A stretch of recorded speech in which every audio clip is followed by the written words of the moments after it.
श्री शिवाय नमस्तुभ्यम, हर हर महादेव। दोस्तों, आज हम चर्चा करने जा रहे हैं जन्माष्टमी व्रत के बारे में और साथ ही यह भी चर्चा करेंगे कि इस बार कृष्ण जन्माष्टमी कब पड़ रही है और इसका महत्व क्या है। तो दोस्तों, वीडियो में अंत तक बने रहें, लास्ट तक बने रहिएगा। हम आपको एक एक करके सारी बातें बताएंगे। तो चलिए दोस्तों, सबसे पहले जानते हैं कि कृष्ण जन्माष्टमी व्रत का महत्व क्या है। तो दोस्तों, जो व्यक्ति अपना कल्याण चाहते हैं उन सभी व्यक्तियों को यह व्रत करना चाहिए।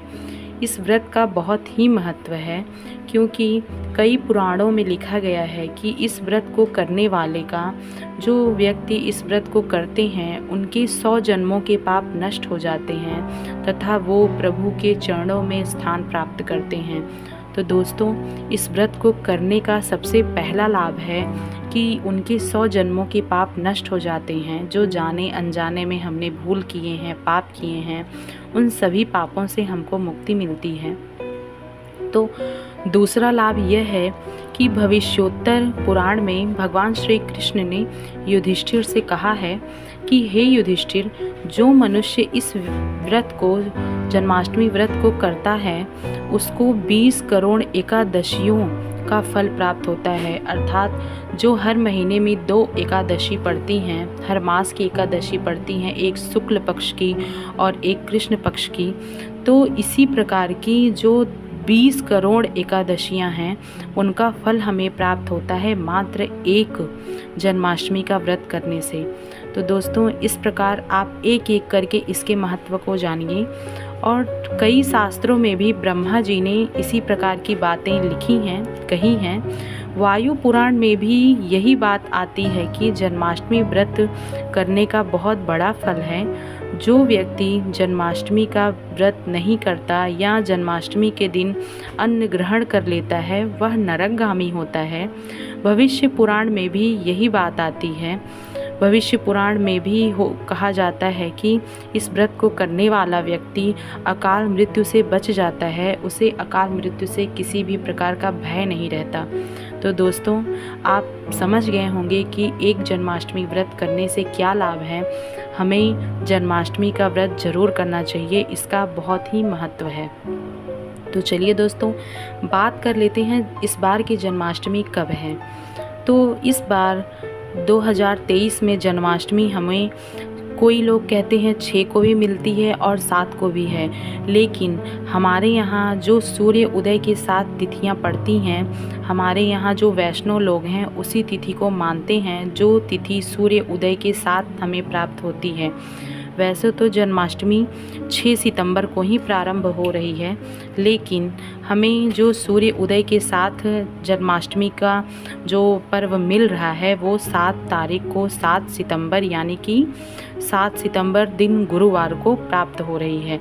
तो हमें जन्माष्टमी का व्रत 7 सितंबर को ही करना होगा और 7 सितंबर को सूर्य उदय के साथ हमें शाम 4 बजे तक यह जन्माष्टमी का पर्व प्राप्त हो रहा है। अर्थात 7 सितंबर को पूरे दिन जन्माष्टमी का महोत्सव हम मना सकते हैं। और दोस्तों, बात कर लेते हैं जन्माष्टमी के व्रत के दिन किस प्रकार हम व्रत करेंगे। दोस्तों, जन्माष्टमी का व्रत जब हम करते हैं तो उस दिन हमें भूल कर भी अन्न ग्रहण नहीं करना चाहिए, लेकिन आप यह भी बात ध्यान में रखेंगे कि आपको नमक का भी सेवन नहीं करना है।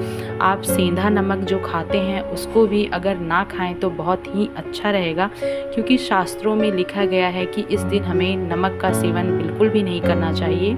और आप जन्माष्टमी के दिन फल हुआ, दूध हुआ, या आप कुछ भी इस प्रकार जूस ले करके आप व्रत कर सकते हैं, लेकिन आपको अन्न ग्रहण बिल्कुल भी नहीं करना है। तो दोस्तों, आप इस प्रकार से जन्माष्टमी का व्रत करेंगे और आपको जो पूजा का समय मिल रहा है वह रात्रि 12:02 से ले करके 12:48 तक आपको पूजा का समय मिल रहा है और यह आप 7 सितंबर की रात्रि 12:02 से लेकर 12:48 तक आप पूजन का समय निकाल सकते हैं, पूजन कर सकते हैं और पूरे धूमधाम से पंचामृत से अभिषेक करें। जो भी आप तैयारियां करें हैं पूजा के लिए, आप इन समय में कर सकते हैं। तो चलिए दोस्तों, आप इस बार की जन्माष्टमी में बात कर लेते हैं कि हमें क्या उपाय करना है। तो दोस्तों, आप जब भी जन्माष्टमी का व्रत करें और जन्माष्टमी का उत्सव मनाएं और अपने घर पर लड्डू गोपाल जी का पूजन करें, तो आप क्या करें कि मोर के पंख का प्रयोग करें। आप मोर का पंख आपके पास जितना भी उपलब्ध हो सके, 11, 21, आप मोर के पंख ज़रूर घर पे लाएं और उसकी भी पूजा करें। तो आप जब मोर के पंख की पूजा करेंगे, फिर उस मोर पंख को आप अपने घर पर रखेंगे और घर पर रखने के बाद 21 दिनों तक उस मोर पंख की लगातार पूजन करते रहेंगे। 21 दिनों तक आपको मोर पंख की पूजा ज़रूर करनी है, जिसकी पूजा आपने जन्माष्टमी के दिन करी है। और 21 दिनों के बाद उस मोर पंख को आप क्या करेंगे कि आप अपने ऐसी जगह पर जहाँ पर आप अपने धन, अपने कीमती सामान जहाँ पर रखते हैं, वहाँ पर आप उन मोर पंखों को उठा करके रख देंगे। फिर आप देखेंगे कि आपके घर में जो धन की समस्याएं होंगी वह निरंतर बढ़ती हुई नजर आएंगी। तो दोस्तों, इस जन्माष्टमी को आप यह उपाय भी अवश्य करें और आपको पता चल ही गया होगा कि जन्माष्टमी किस दिन है। अब आप डाउट में बिल्कुल भी ना रहें। 7 तारीख को एकदम आनंद के साथ आप जन्माष्टमी का महोत्सव मनाएं। श्री शिवाय नमस्तुभ्यम। हर हर महादेव।